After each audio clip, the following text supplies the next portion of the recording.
Hi అండి, lucky Reddy స్టోరీస్కి స్వాగతం. Please story విన్న తర్వాత like, comment, share and subscribe చేసుకోవటం మాత్రం మర్చిపోవద్దు. ఏంటో నేను ఈ మధ్య వర్క్ ఉండటం వల్ల అప్డేట్స్ లేట్గా ఇస్తున్నాను. వ్యూస్ కూడా మీరు అలానే చాలా తక్కువ మంది వస్తున్నాయి. ప్లీజ్ కొంచెం వ్యూస్ పెంచండి. అలానే లైక్స్ కూడా కొట్టండి. మీరు లైక్స్ కొడితేనే మరొక కొంతమందికి నా స్టోరీ ప్రమోట్ అవుతుంది. ప్లీజ్. ఇక మనం తరువాయి భాగంలోనికి వెళ్ళిపోదాం. అప్పుడే ప్రమోద్ గారు నా కొడుకు భార్య, నా కోడలు వెన్నెల అని గట్టిగా అరిచి మరీ పిలిచి చెప్పారు. అందరూ కూడా ఆశ్చర్యపోతారు. ఏంటి వెన్నెల అని నోరు తెరుచుకొని ఉండిపోతారు. కానీ వెన్నెల మాత్రం స్టేజ్ మీదకు రాలేదు. రూప ఆశ్చర్యంగా, సార్ వెన్నెల అంటున్నారు అంటే మన వెన్నెలనేనా అని పక్కన ఉన్న రూపేష్ని అడగటంతో నాకు అదే ఆశ్చర్యంగా ఉంది అని అన్నాడు. వాళ్ళిద్దరి పక్కనే కూర్చొని ఉన్న శ్రీను, మన ఆఫీస్లో వెన్నెల అనే పేరుతో తను ఒక్కటే ఉంది, మరొకరు లేరు కదా, కాబట్టి ఖచ్చితంగా తనే అయి ఉంటుంది. అంటే తనకు పెళ్లి జరిగింది, అది కూడా అభి సార్తో. అసలు ఈ విషయం తను మనకు చెప్పనే లేదు. అందుకేనా తను ఆఫీస్కి రెగ్యులర్గా రావటం లేదు? ఇలా ముగ్గురు కూడా ఆశ్చర్యంతో మాట్లాడుకుంటూ ఉంటారు వెన్నెల గురించి. మరొకసారి ప్రమోద్, వెన్నెల ఎక్కడున్నావమ్మా, త్వరగా స్టేజ్ మీదకి రా అని పిలిచారు. కానీ వెన్నెల అలికిడి ఎక్కడా కనిపించలేదు. అవి కూడా కంగారుగా మైక్ తీసుకొని, వెన్నెల ప్లీజ్ నువ్వు ఆటలాడొద్దు, ఇది ఆటలాడే సమయం కాదు, ఇప్పుడు త్వరగా స్టేజ్ మీదకు రా, నిన్ను నా భార్యగా నాన్న అందరికీ పరిచయం చేస్తున్నారు.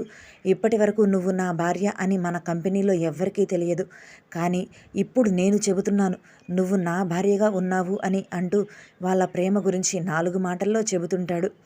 అది విన్న అందరూ కూడా ఆనందపడతారు.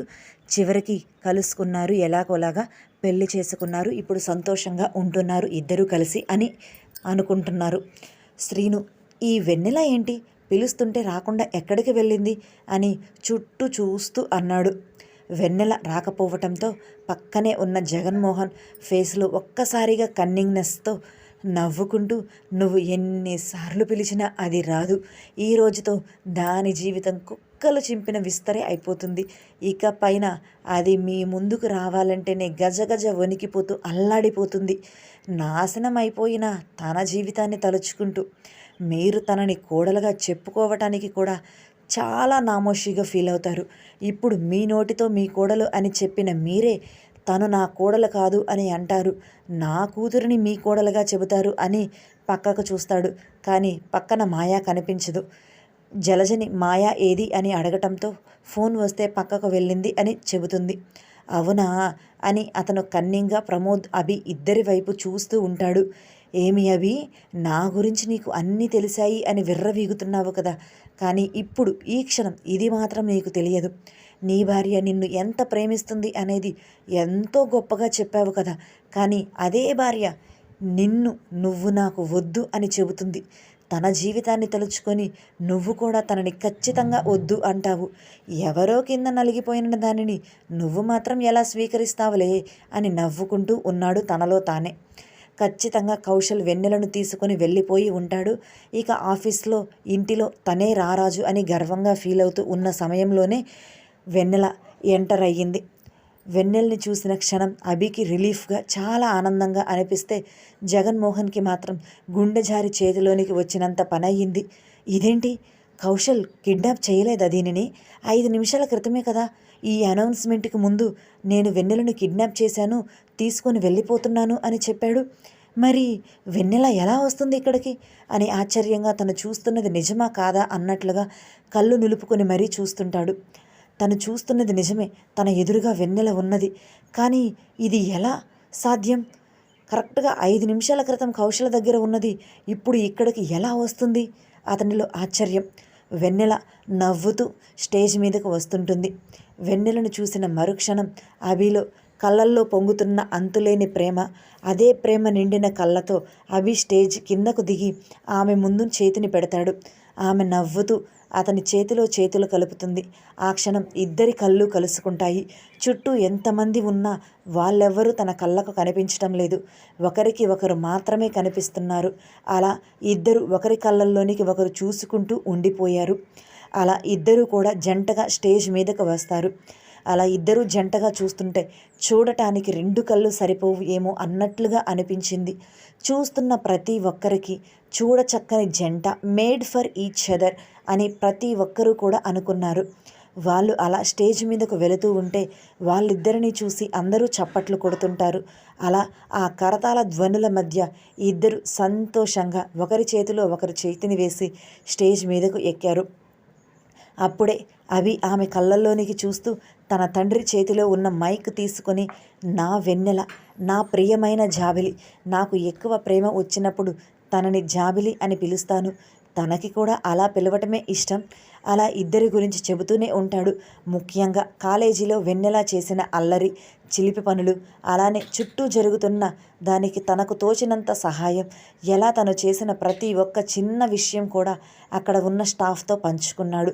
అరగంట సేపు ఆగకుండా వెన్నెల గురించి చెబుతూ ఉన్నాడు. ఎంతసేపు చెప్పినా కూడా టైం కరిగిపోతుంది తప్ప వాళ్ళ ప్రేమ విషయాలు మాత్రం ఆగటం లేదు. అలా తన నోటి నుండి గంగా ప్రవాహంలా మాటలు బయటకు దూకుతున్నాయి. అందరూ కూడా వాళ్ళ ప్రేమ గురించి చాలా ఇంట్రెస్టింగ్గా వింటూ ఉంటారు. వాళ్ళ ప్రేమలో అన్ని రకాల రుచులు చూశారు. వెన్నెల కూడా అతను తన గురించి అలా చెప్పటంతో చాలా ఆనందపడింది.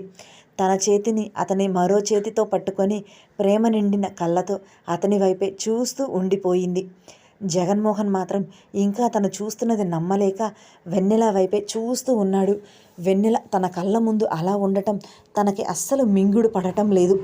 అప్పుడే భరత్ కూడా స్టేజ్ మీదకు వచ్చి తన తండ్రి పక్కన నిలుచొని తన తండ్రి వైపు చూశాడు. అలానే మాటలు చెబుతూ ఉన్న అభి, వెన్నెల ఇద్దరి వైపు చూశాడు. కిరణ్, క్రాంతి, స్వప్న, నయన అందరూ కూడా గట్టిగా క్లాప్స్ కొడుతూ ఉంటారు వాళ్ళ ప్రేమ గురించి వింటూ.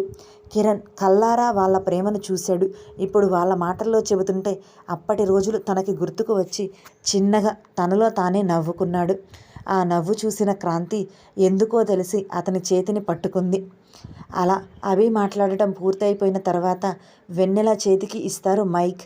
వెన్నెల ఏం మాట్లాడాలో అర్థం కాక అభి వైపు చూస్తే అతను నవ్వుతూ కళ్ళార్పటంతో మైక్ చేతిలోనికి తీసుకుంది. ముందుగా ఇక్కడ ఉన్న అందరికీ నమస్కారం. నేను ప్రమోద్ గారి కోడలు అయ్యాను అంటే నాకు చాలా ఆనందంగా ఉంది, అలానే ఒకంత గర్వంగా కూడా అనిపిస్తుంది అని ప్రమోద్ గారి వైపు చూసి చెప్పింది. అలానే పిలిచిన వెంటనే రానందుకు నన్ను క్షమించండి, ఒక చిన్న ప్రాబ్లం వచ్చింది అందుకే రాలేకపోయాను అని సంజాయిషి ఇచ్చింది. కాలేజీలో ఉన్నప్పుడు ఇద్దరం ప్రేమించుకున్నాం, ఆ తర్వాత కొన్ని అబద్ధాలతో దూరం అయ్యాము, ఇప్పుడు ఇదిగో ఇలా భార్యాభర్తలుగా ఉన్నాం అంటూ కొన్ని విషయాలు చెప్పింది. అలానే కంపెనీ లోపలికి వచ్చి అభికి ఇలా దగ్గర అయ్యాను అంటే దానికి కారణం రూపావదిన. తనే నాకు ఈ కంపెనీలో జాబ్ ఉంది అంటూ చెప్పకపోతే నేను నా పని చేసుకుంటూ సూపర్ మార్కెట్లోనే ఉండేదానినేమో, అప్పుడు నేను ప్రేమించిన అభికి నేను కనపడేదానిని కాదేమో, తనే నా కోసం వెతుకుతూ ఉన్నాడు అని నేను తెలుసుకోలేకపోయేదాన్ని.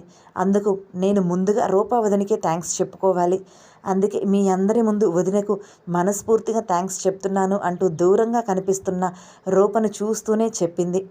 వెన్నెల పెళ్ళైనందుకు పెద్ద ఇంటి కోడలయ్యింది అన్న విధంగా కూడా ఏమీ పట్టించుకోకుండా తనకు సహాయం చేసిన రూపను గుర్తుపెట్టుకొని ఇంతమందిలో తనకు థ్యాంక్స్ చెప్తూ ఉంటే ఒకంత గొప్పగా అనిపిస్తున్న మరోవైపు వెన్నెల మీద అభిమానం మరింత పెరుగుతుంది.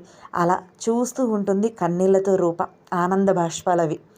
అది గమనించిన రూపేష్ ఆమె భుజం చుట్టూ చేతులు వేశాడు. రూప అతని భుజం మీద వాలిపోయి వెన్నెల చెప్పే మాటలను విన్నది.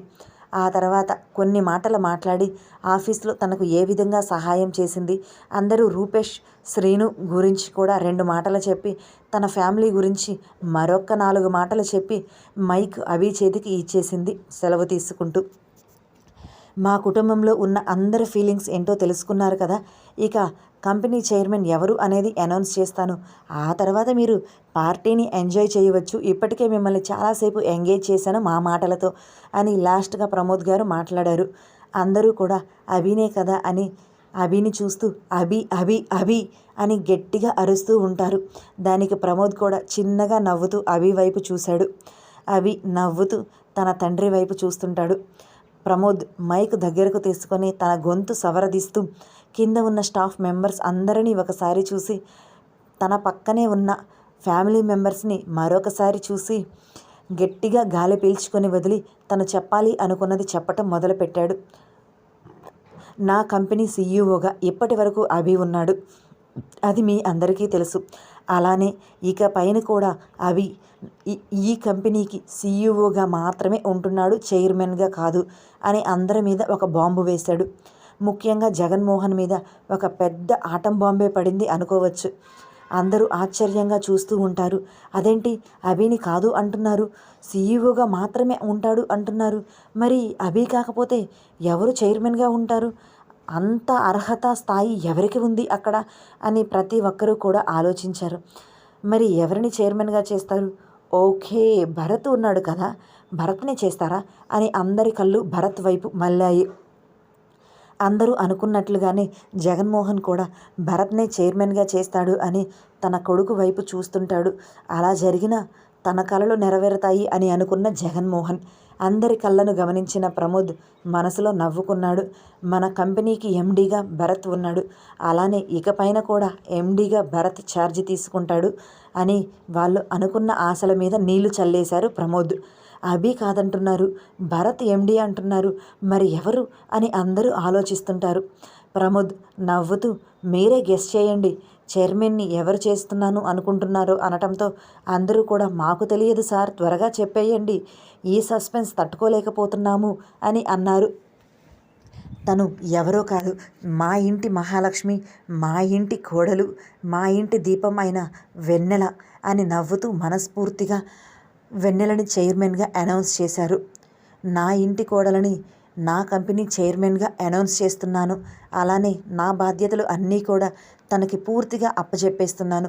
ఇకపైన కంపెనీ గురించిన ఏ విషయమైనా సరే వెన్నెలనే చూసుకుంటుంది. ఇప్పటి వరకు నేను చూసుకున్నాను, ఇకపైన నా బాధ్యత నా కోడలుగా వెన్నెల తీసుకుంటుంది అని చెప్పటంతో అందరూ ఆశ్చర్యంతో వెన్నెల వైపు చూస్తుంటారు. అందరికంటే షాకింగ్ న్యూస్ ఎవరికి అంటే జగన్మోహన్కి. అస్సలు ఊహించలేదు ఈ ట్విస్ట్.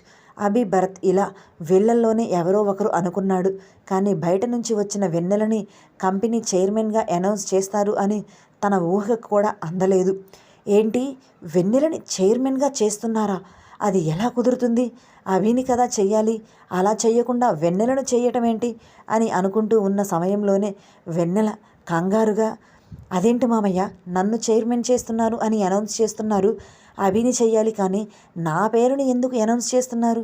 మీరు ఏదైనా పొరపాటు పడుతున్నారా? ఒకసారి ఆలోచించుకోండి అని తడబడుతూ ఇబ్బందిగా అడిగింది. తనకు అంత బాధ్యత అని అనుకుంటూ జగన్మోహన్ కోపంతో రగిలిపోతూ, ఎంత మోసం చేశాడు నా బావ, నన్ను అభిని చేస్తాడు అనుకుంటే అభి కాదు అని భరత్ అనుకుంటే భరత్ కూడా కాదు, ఇప్పుడు వెన్నెల అంటున్నాడు, ఎవరో ఇంటి నుంచి వచ్చిన అమ్మాయిని ఎలా చేస్తాడు కంపెనీ చైర్మన్గా? నా కూతురిని చెయ్యవచ్చు కదా, అలా కూడా లేదు అని కసిగా కోపంతో ప్రమోద్ వైపు వెన్నెల వైపు చూస్తూ ఉన్నాడు. అలా అందరూ ఆశ్చర్యంతో షాక్లో ఉండగానే ప్రమోద్ గారు చెప్పిన మాటలను ఎలా తీసుకోవాలో అర్థం కాక ఫంక్షన్ హాల్ అంతా కూడా పిన్ డ్రాప్ సైలెంట్ అయిపోయింది. అందరికంటే ముందుగా అభి ఆనందంతో తన 2 చేతులను కలిపి చప్పట్లు కొట్టడం మొదలుపెట్టాడు. కింద ఉన్న క్రాంతి, కిరణ్ అయినా ముగ్గురు కూడా నవ్వుతూ వెన్నెల వెన్నెల అని అరుస్తూ ఉంటారు. దానితో అక్కడ ఉన్న అందరూ కూడా వెన్నెల వెన్నెల అని అరుస్తూ ఉండటంతో ఆఫీస్ మొత్తం కూడా వెన్నెల పేరుతో దద్దరిల్లిపోయింది. అప్పుడే జగన్మోహన్కి ఫోన్ వస్తుంది కౌశల్ నుండి. నేను వెన్నెలను కిడ్నాప్ చేశాను అని జగన్మోహన్కి చెప్పటానికి. అతనికి ఏమీ అర్థం కాక, ఏం మాట్లాడుతున్నావు? వెన్నెల నా ఎదురుగా ఉంది, నువ్వు ఎవరిని కిడ్నాప్ చేశావు ఒక్కసారి చూడు అనటంతో అతని ఎదురుగా ఫేస్కి క్లాత్ కట్టి ఉన్న అమ్మాయి ఫేస్ క్లాత్ తీశాడు కౌశల్. తన ఎదురుగా మాయా ఉంటుంది. ఇదండి ఇవాల్టి స్టోరీ. మరలా రేపటి భాగంతో కలుసుకుందాం. ఏమైనా మిస్టేక్స్ ఉంటే ఇగ్నోర్ చేయండి, ఒకవేళ మీకు తప్పుగా అనిపిస్తే చెప్పండి.